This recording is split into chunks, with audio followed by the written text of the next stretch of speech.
Hey everybody, I'm back home from the doctor's visit, and I got the A-OK as far as the breast surgery. That's healed up, so that's okay.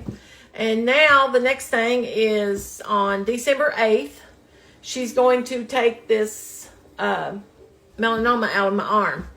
And she went over what she was going to do, and she felt like things would be all right. So I'm just going to get that over with. But I do have to do it in the hospital and do have to be put out. So she said, you don't want to be awake to do this. She said, because it's going to be a pretty good size little cut, and it'll take a little time. So she said, we'll sedate you for that, she said. And so that's what we're going to do. And then once that's over with, I have an appointment Thursday with Dr. Carlson, who will do the radiology.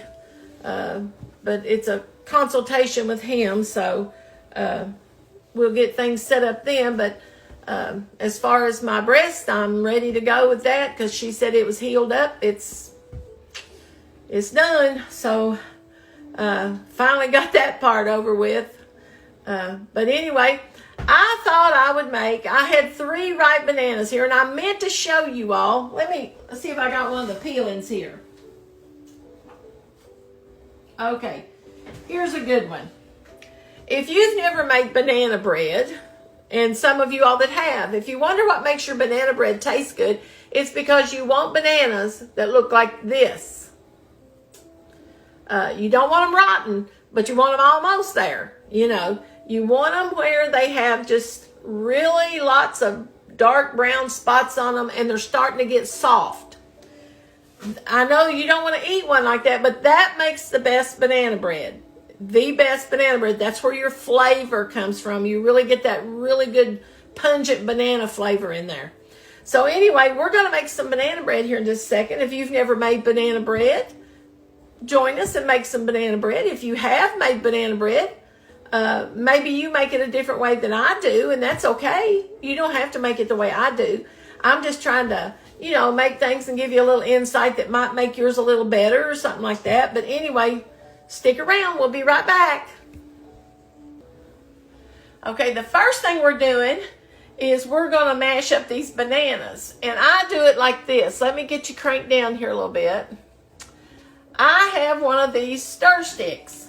It looks like a little blender if you can see it there. And I put it in here. But now I'll have to do it over there because I forget. I can't run this with this big light here because it always makes it, short a little bit. And I don't want to do that. So I'll be right back. I'll blend these up and I'll be right back. Okay. I'm going to get the stuff going here. Now I'm going to be using self-rising flour for this. You don't have to use self-rising, but when I'm making a bread, it's not like making a cake. Breads are generally a little denser. They're not. You don't want them just fall apart soft because it's a bread.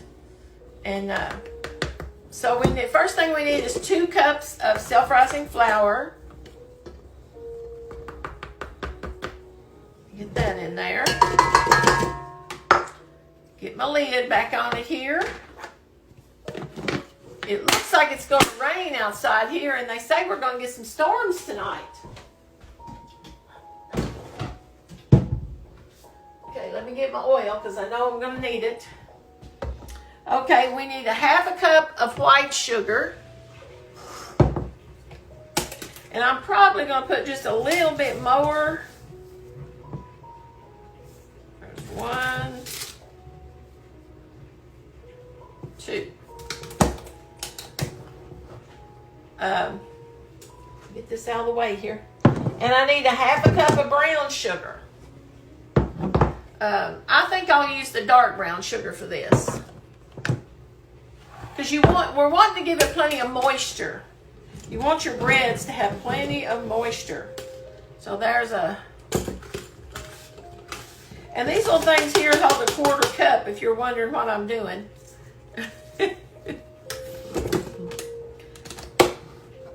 I've got so many little measuring cups around here. If you've never bought these at Walmart, I just love these little measuring cups. They hold a 1/4 cup. See? And they are the handiest things just to put in your canisters or stuff like that. I really like them. And they got that little rubber gripper thing on the side, so, you know, it works really good. Okay, now we need 2 cups of very ripe mashed bananas. Now, I probably am not going to have 2 cups completely, but I'm going to get pretty close to it, and I'm going to kind of mix this around here, this sugar and flour up with my whisk.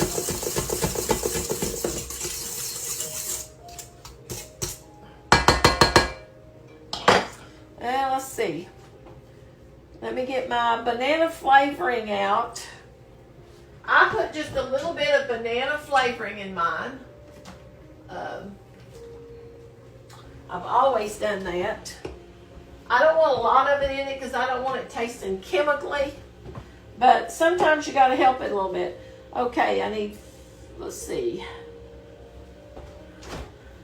Let me get my buttermilk out. I use buttermilk in mine. Okay, so we're going to use 1.5 cups.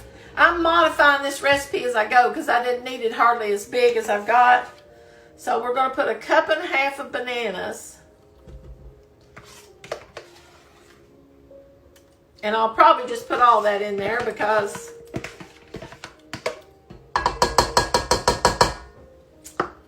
let me put that right there. Let's see, rinse this out. Just a little bit. Now, a lot of people like chocolate chips in their banana bread. I don't normally put that in there, but you can if you want to.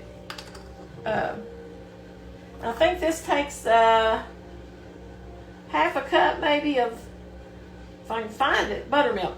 1/2 cup of buttermilk.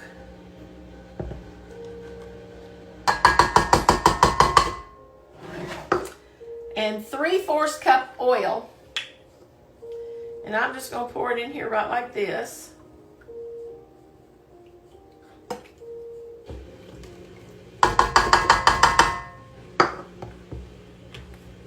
Teaspoon of vanilla.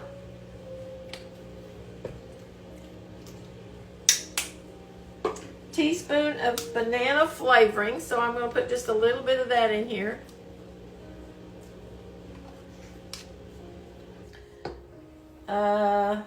See, bananas, vanilla, buttermilk, cooking oil. Now I'm going to mix it up a little bit.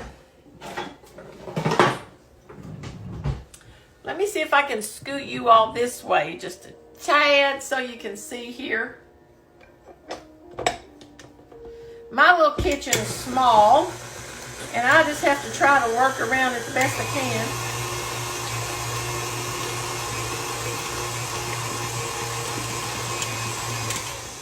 Okay, now, let's see, we need 3 eggs. So I'm going to get my eggs and put them in there.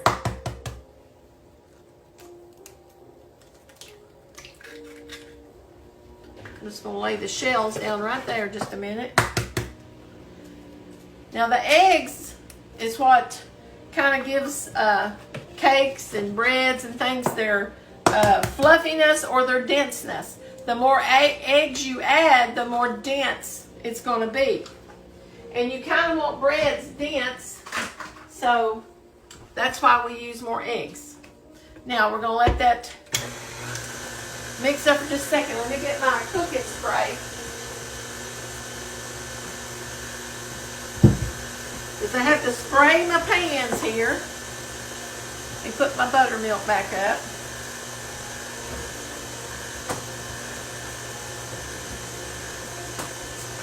I usually put walnuts in mine, but if you don't want walnuts, that's okay.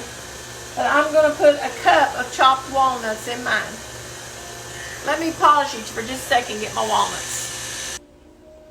Okay, we got our walnuts here. And sometimes I have some big pieces in them, and I don't like to have real big pieces in them. So I usually have to And this is the way I do mine. I just put it in till it looks like that's as many as I want.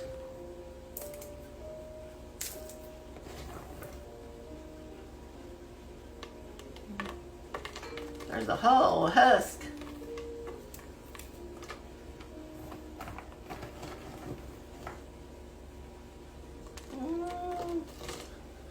Okay, that looks like enough. It's probably close to a cup. You all can tell that certain things I'm not a stickler for measuring. Okay, now, let me get my spatula and see if I can stir this up a little bit, because a lot of times it sticks on the bottom. And I always like the taste of it. I think I'm going to put just a little more banana flavoring in it.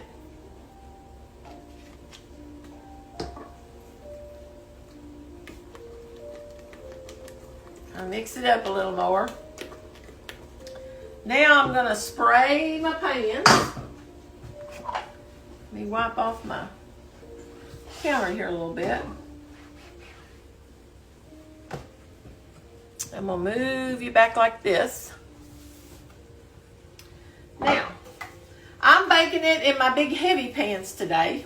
These are my Williams Sonoma pans. A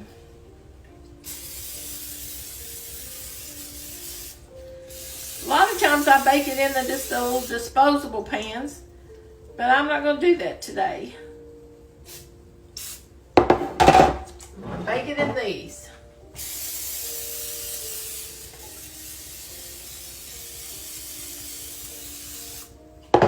Okay, now, let me get my batter out here.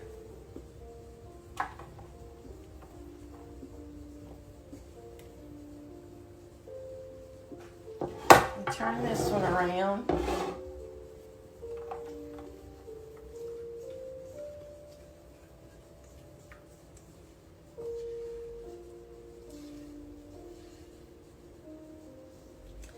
Put a little bit more in this other one.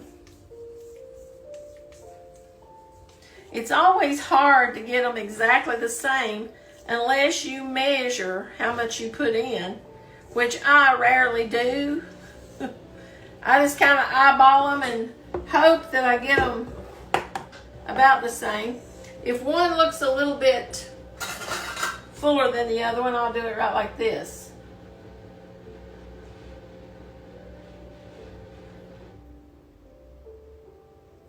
And that'll be all right.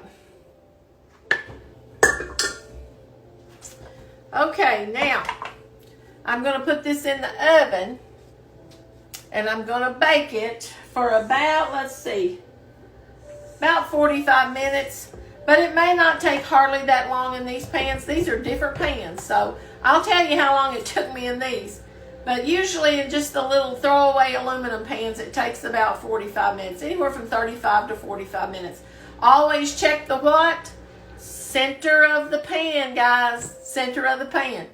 If it's done there, if it doesn't push in, you know, it kind of fights back, then it's done. But I will be back in just a little bit.